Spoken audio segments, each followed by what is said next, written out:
Doctor Rajendra Prasad केंद्रीय कृषि विश्वविद्यालय बिहार के जिला समस्तीपुर के पूसा में अवस्थित है, जहां व्यापक स्वरूप में कृषि के क्षेत्र में शोध, अनुसंधान व शिक्षा के प्रसार का कार्य सफलतम रूप से होता आ रहा है।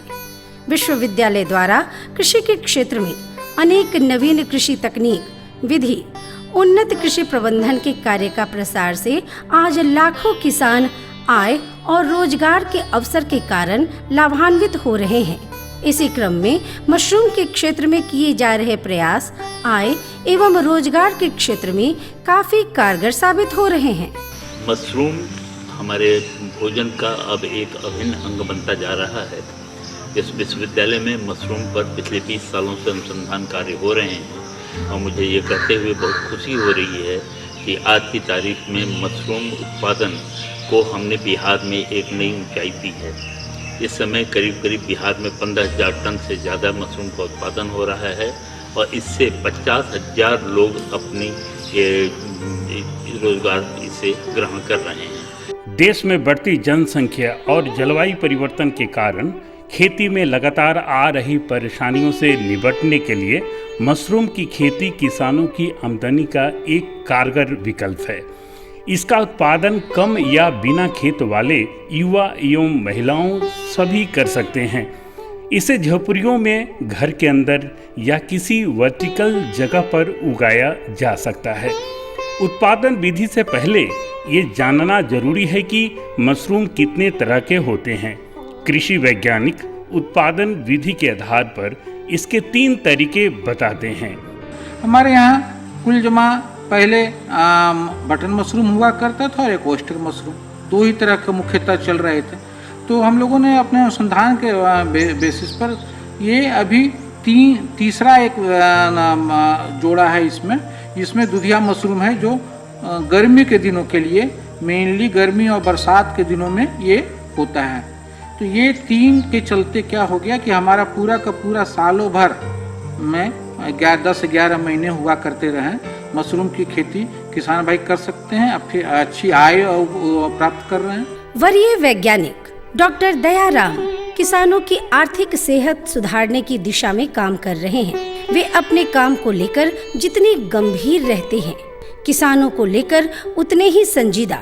फिर चाहे मशरूम उत्पादन को लेकर ट्रेनिंग की बात हो या फिर किसानों की कोई समस्या, वो हर पल उपलब्ध रहते हैं। उनका सिर्फ एक ही मकसद है, किसान पारंपरिक खेती के साथ व्यावसायिक खेती पर भी जोर दे।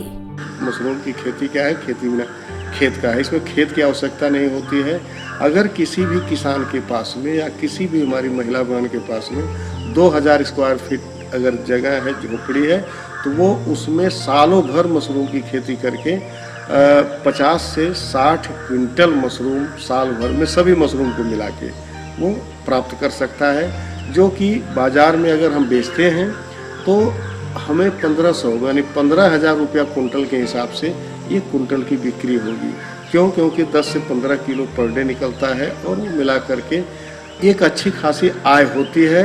वह अगर हम पैसे के टर्म से मंथली जोड़ते हैं तो 35 से 40,000 रुपया जो है वो उससे हमें प्राप्त होगा। मशरूम एक शाकाहारी पौष्टिक आहार है।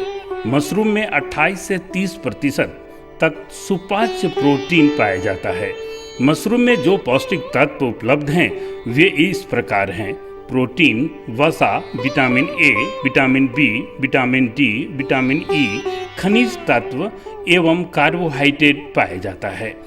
मशरूम का उत्पादन युवाओं के लिए एक अच्छा व्यवसाय साबित हो रहा है। मशरूम सेहत का रखवाला है, इसलिए मांग भी बढ़ रही है। भारत में मशरूम की मांग में इजाफा भी हो रहा है। इसे देखते हुए मशरूम के बड़े पैमाने पर उत्पादन की आवश्यकता है। हालांकि अब गांव ही नहीं, शहरों में भी शिक्षित युवा मशरूम उत्पादन करियर के रूप में अपनाने लगे हैं। ऐसे में यह व्यवसाय फायदे का सौदा है।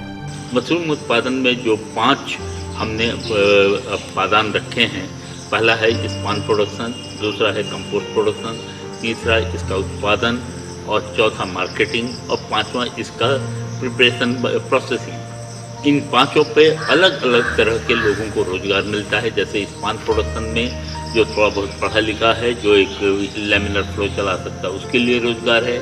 कंपोस्ट बनाने और उगाने में उन लोगों के लिए रोज़गार है जो कि नॉर्मल सेमी लिटरेट हैं, थोड़ा बहुत कम पढ़े लिखे हैं। जो विपणन है उसमें जो पढ़ा लिखा बंदा है उसको जो है अच्छा खासा उससे रोज़गार मिल सकता है। और जो इसकी प्रोसेसिंग है उसमें जो हमारी महिलाएं हैं उन ग्रुप्स को इससे रोज़गार मिल सकता है। ओएस्टर, बटन और दुधिया ये मशरूम की ऐसी प्रजातियां हैं जिनका उत्पादन अलग अलग महीनों में होता है। ओयस्टर मशरूम 20 से 30 डिग्री मतलब 2-3 महीना जनवरी, फरवरी, मार्च तक आप कर सकते हैं। इसके अलावा मिल्की मशरूम और पैडी स्टार मशरूम दोनों जो है एक साथ आप अगर करते हैं तो 15-15 दिन पे आपको क्रॉप हार्वेस्टिंग होती है, यानी 15 दिन में मिल्की हो जाए, पैडी स्टार मशरूम की हार्वेस्टिंग हो जाती है और उसके जस्ट 15 दिन बाद मिल्की की। तो ये एक तरह से काफ़ी अच्छा है जिसमें कि दोनों मशरूम को हम लोग खेती कर सकते हैं।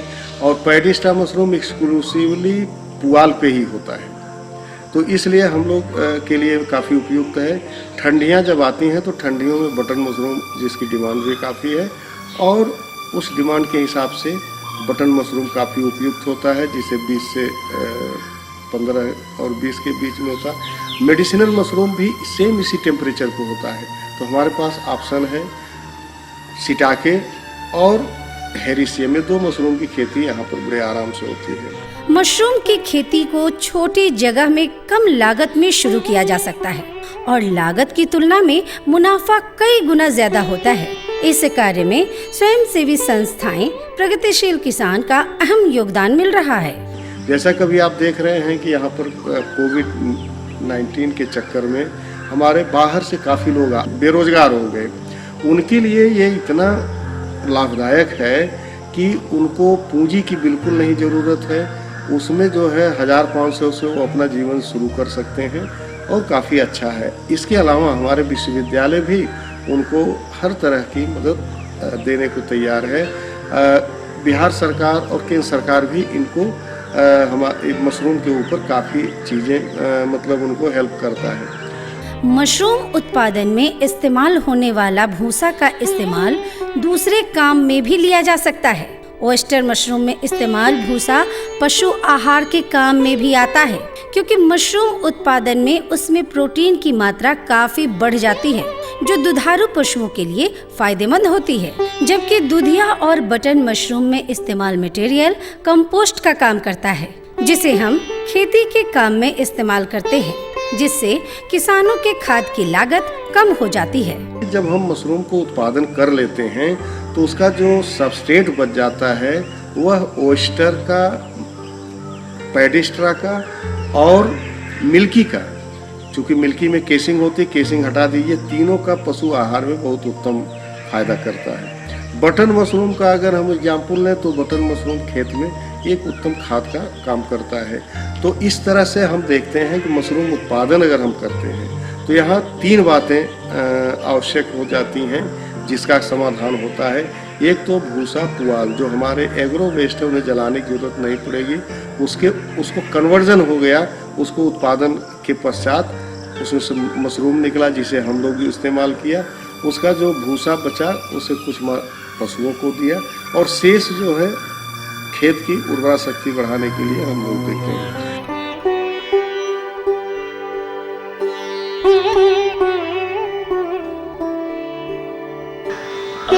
मशरूम तकनीक पे जब हम लोग काम कर रहे थे तो एक चिंता हमें आई कि जब मशरूम का उत्पादन बढ़ने लगा और कहीं ऐसा ना हो कि मशरूम का उत्पादन इतना बढ़े कि किसान को जो है सही दाम न मिले। तो इसके बाद हमने जो अपने मशरूम अनुसंधान में नई चीज़ शुरू की कि हम मशरूम का नया उत्पादन बनाएं। उसमें सबसे पहले हमें यही लगा कि नहीं, मशरूम के हम ऐसे उत्पाद बनाएं जो कि बच्चे खा सकें और उसके बाद से वो और भी लोग अगर इसे खाएँ उन्हें एक पौष्टिक आहार मिल सके। अतः हमने मशरूम को ड्राई करके मशरूम पाउडर बनाया और मशरूम पाउडर को मिलाकर अब हम इससे 6-7 प्रोडक्ट बना रहे हैं, जैसे mushroom added biscuit, mushroom added samosa, mushroom added bhujia, mushroom added रवा, इस तरह के हमने 6 प्रोडक्ट बनाए हैं और इसमें से इनको हमने पेटेंट करने के लिए भी भेज दिया है। इससे सबसे बड़ा फ़ायदा ये हो रहा है, किसान को जो उगा रहा है उसको फ़ायदा है कि उसका कोई भी समय अगर मार्केटिंग नहीं हो पाई तो उसका वो बर्बाद नहीं होता। दूसरी चीज़, इससे बहुत सारी महिलाएं हैं जिनको रोजगार मिल सकता है।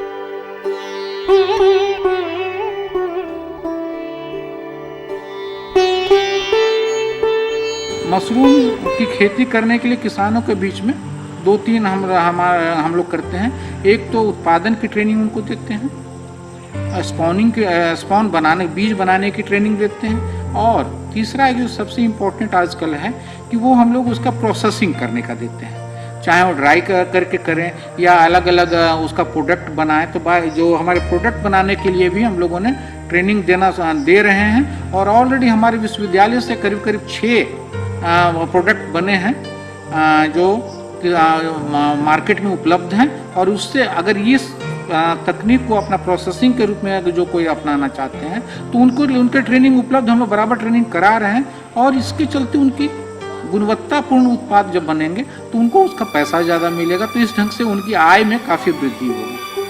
मशरूम के क्षेत्र में श्रेष्ठ योगदान हेतु विश्वविद्यालय को भारतीय कृषि अनुसंधान परिषद, मशरूम अनुसंधान निदेशालय सोलन से best scientist award 2013, Swami Sahajanand Saraswati सम्मान 2012 सहित अन्य राजकीय व राष्ट्रीय सम्मान मिल चुका है।